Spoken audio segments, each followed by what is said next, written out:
Kamal, as a middle-class woman of a certain age, I feel we must serve up an analysis of Gregg Wallace. At the weekend, we had this extraordinary Instagram statement suggesting that his accusers are a certain type of woman.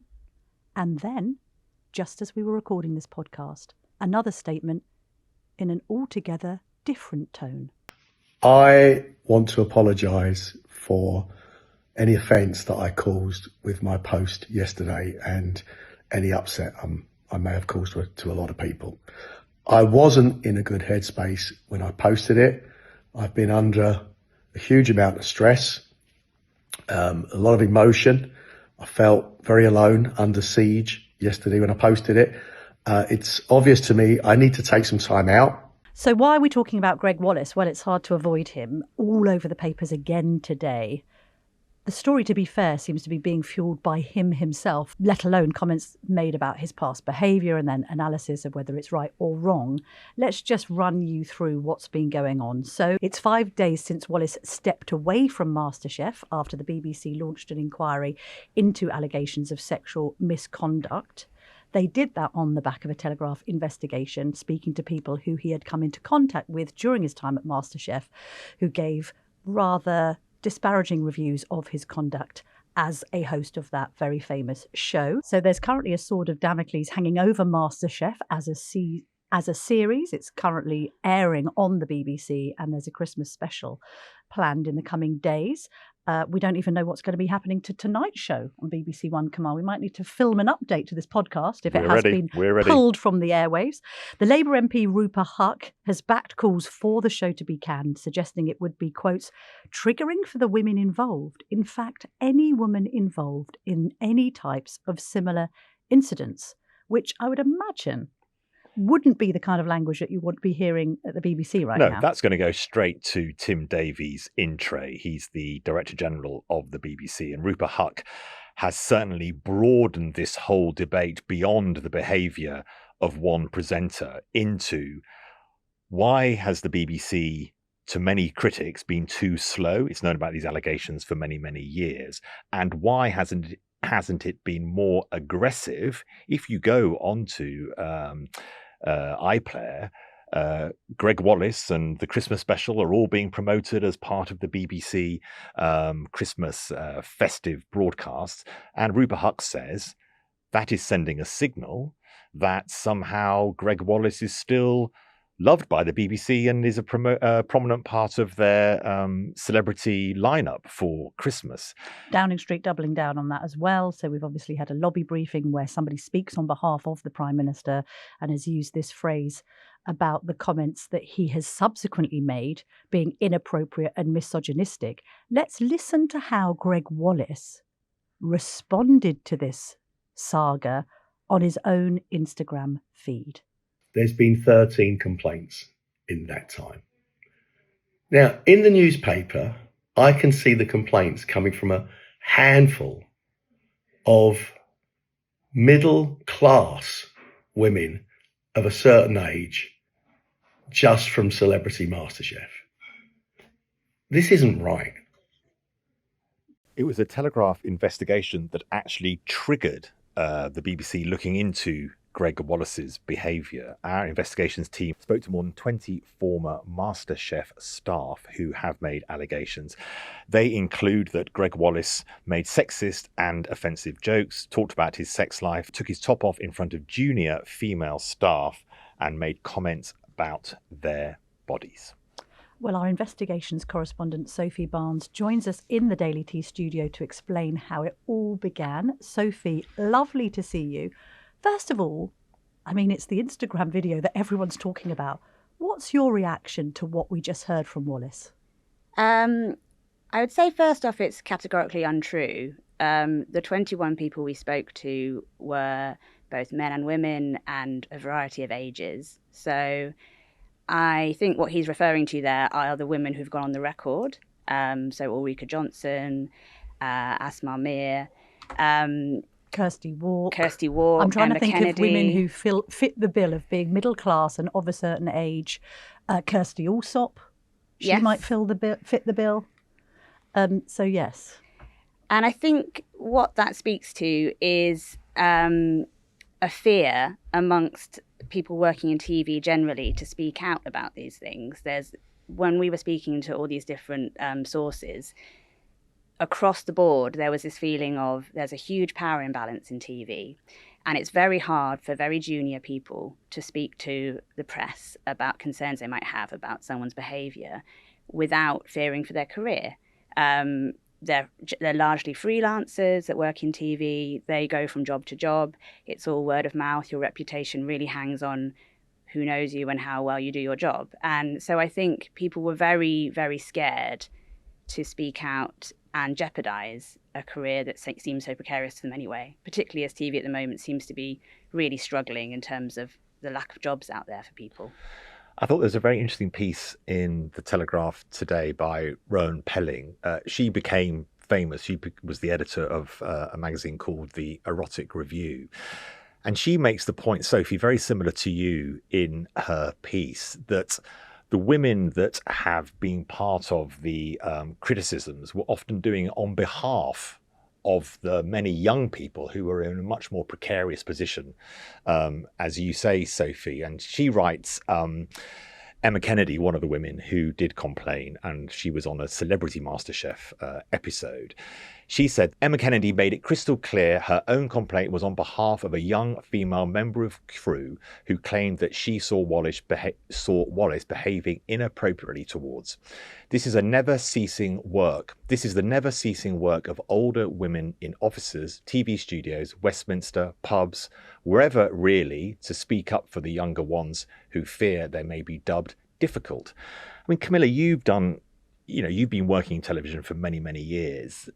Is it something that is still quite regular? Because for me, if I think back to what may have been deemed appropriate, even if it wasn't appropriate in the 1990s in newsrooms, it would be very different from today. And I think it is a duty of all of us, whether it's men around sexism or any of us around racism or, behaviour against people who are disabled, whatever it might be. We have to change and we have to move on. But is this role still a part of how you have to behave in the world of television?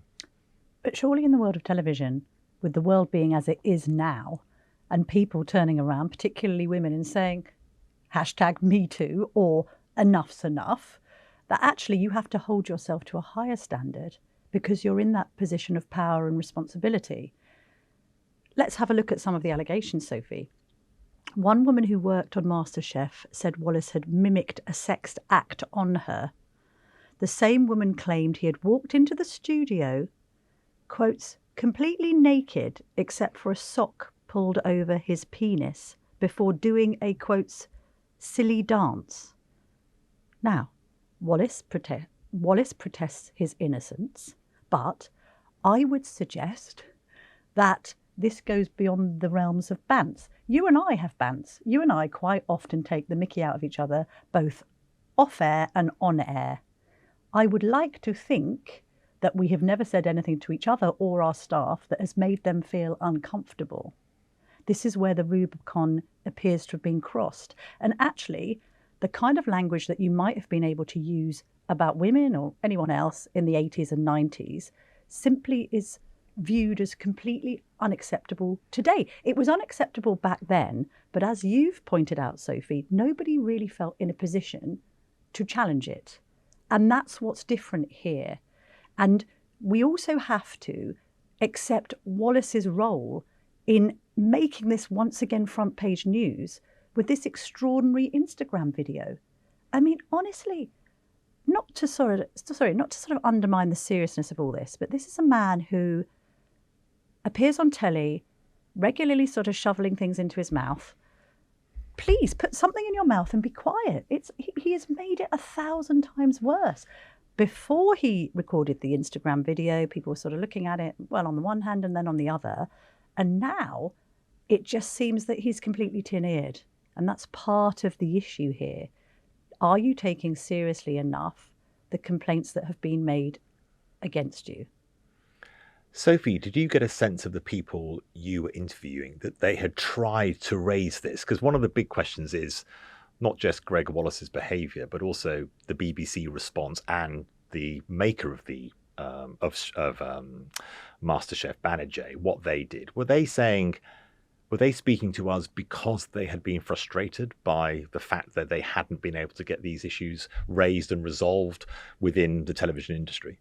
Yeah, I mean, so some people raised concerns and complaints with more senior people on the production company when they happened. So if on a particular series, if Gregg Wallace allegedly made a comment about their body, they might have gone to a series producer and said, I'm really uncomfortable about this, and what can you do about it? And every single person we spoke to who had raised that with a more senior person on the production said that it was just, they were told sometimes to develop a thicker skin, told that's just Gregg being Gregg, and just dismissed, basically. Their complaints were never taken seriously.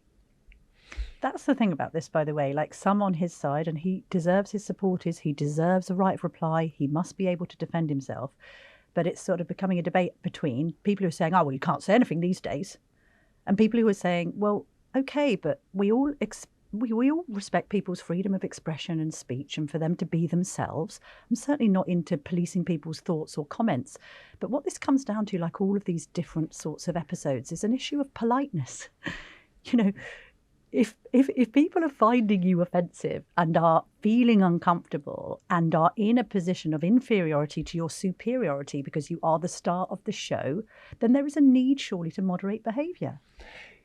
He's equated, women have said, he seems to be saying in the Instagram post, women have done things that are similar, and therefore that means what I've done is no worse than that, and you could complain about that. But I think that goes back to your point, Camilla, that it misunderstands the power relationship in television, and that if you're a young woman and he is obviously the star of the show and has all the power, it gets us this, and this broadens it out again, it gets us into this idea of the talent being super powerful within broadcasters, because this has happened to Gregg Wallace, but how many times has the BBC been tripped up by the behaviour of talent, which then becomes a controversy, which the BBC should have known about for years and certainly should have dealt with many, many years ago. But I mean, I find those comments intriguing. What's the equivalent here, for instance, in our operational setup, that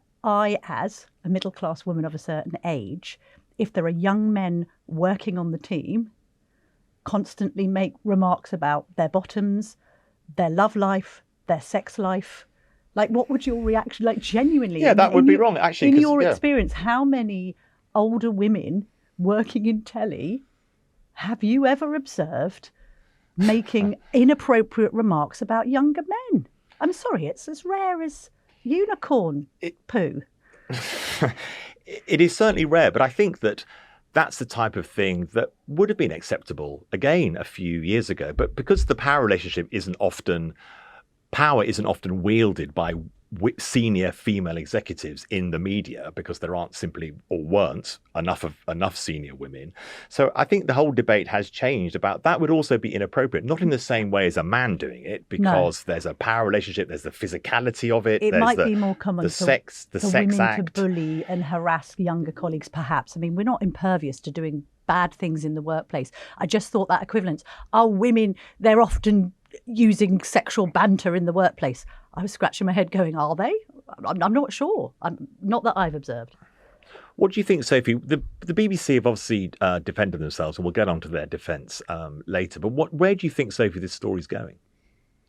Well, I think there's questions, obviously, for Banijay's production company to answer in terms of what they knew and what they did about it and when they knew about it. The BBC will be under a lot of pressure now to show that the investigation that Banijay does is very thorough, and it's being led by a lawyer from Lewis Silkin law firm. So that you'd imagine that's quite a rigorous process that they're going to go through. Generally, MasterChef itself, there might be questions there about the culture. One thing we'd heard a lot from people is that beyond Gregg Wallace's behaviour, there was a feeling from quite a few people of a kind of alleged toxic atmosphere on the show. And so there might need to be changes made there. I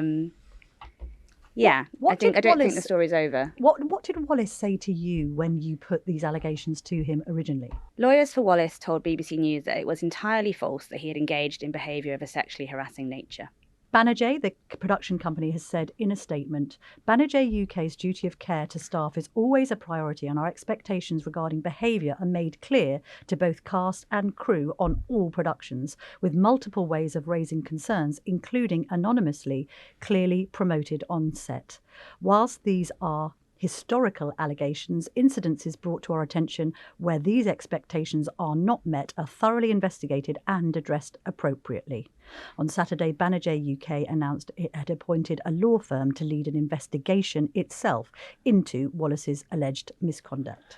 And let's also just read out what the BBC has said since this story hit the headlines. So this was on Thursday night. We take any issues that are raised with us seriously, and we have robust processes in place to deal with them. We are always clear that any behaviour which falls below the standards expected by the BBC will not be tolerated.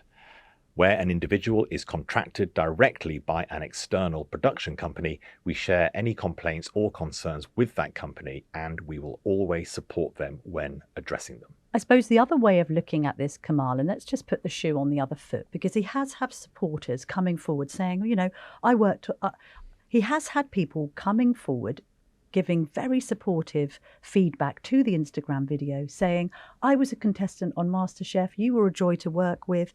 Gregg, you were nothing but lovely to me, said one. Woke brigade coming after a good man. What a silly world we live in. And to be fair, Gregg Wallace isn't your standard BBC fare. Okay, this is a guy who was brought up in Peckham, I think by his own admission. He was a Millwall supporter, got arrested back in the day because, quotes, everybody did back then. He comes from a rough part of town. He's a fruit and veg stall holder. The next thing he knows, he ends up on Radio 4. I think he's a presenter on Veg Talk. Then he lands this MasterChef gig. Part of the appeal is that he isn't the sort of typically, private school educated university graduate speaking in, Queen's English. He is meant to be a bit of a rough diamond, and there could be an argument for saying, well, yeah, he's a bit unreconstructed, but this is what you were getting. This is what you get when you watch MasterChef. He wants to keep it real. Sophie, take us through just how an investigation like this is put together and how long it takes. So generally what will happen is you'll hear one particular piece of information from a source. So with this investigation, we were told about an alleged sexual comment he'd made to a junior staff member on MasterChef. And so from that point, we immediately think, okay, is this something that's happening more widely, or is it a one-off? And so the best way to try and find that out is just to talk to people who've worked on the show. And so there will be a long process then where we will try and speak to as many people as possible who've worked on the show to try and understand what's been going on here and what have people witnessed and how widespread are the alleged things they've witnessed. And that often involves knocking on lots of doors to talk to people, and people can sometimes think of that as quite kind of disconcerting to have a journalist on their doorstep. But the reason we do that is in order to make people try and feel as comfortable as possible, because then you've got your face is there in front of them. You're saying, look, I'm a friendly person. You can speak to me in confidence. I'm going to protect you. And so that obviously can take a long time to find people and talk to them and persuade them to talk to you and gain their trust. And then over time, you just build up a picture, really, of what's been going on allegedly. And you therefore get to the point where you can corroborate things and you can see if there's any kind of documentary evidence to go alongside what people are telling you. And then you're hopefully at a point where you can publish. Sophie Barnes, thank you very much indeed for giving us the insider scoop on that story. Thank you.